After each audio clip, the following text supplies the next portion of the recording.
Баршаңызға сәлем достар. Әдеттегідей сіздерге түс жору жайлы видеомызды ұсынамыз.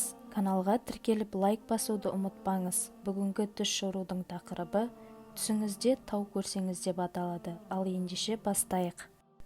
Түсіңізде шыңын қар басқан тауларды көрсеңіз, жақсы хабардың келетіндігін, бақытты өмір кешетіндігіңіздің белгісі. Егер сіз түсіңізде тау көрсеңіз, сіздің мықты адам екендігіңізге және жұмысыңызды адал істейтіндігіңізді білдіреді. Түсіңізде тауға шығып бұлақтан су ішкеніңізді көрсеңіз, жақсы әйелге үйленетіндігіңіздің белгісі.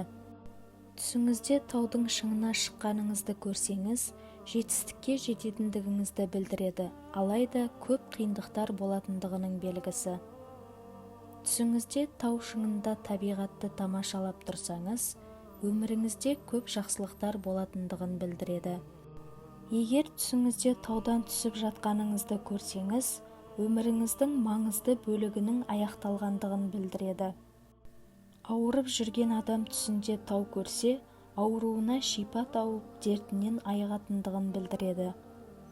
Түсіңізде тауды орнынан қозғалтып жатқаныңызды көрсеңіз, әділетсіздікпен күресіп жүргеніңізді білдіреді.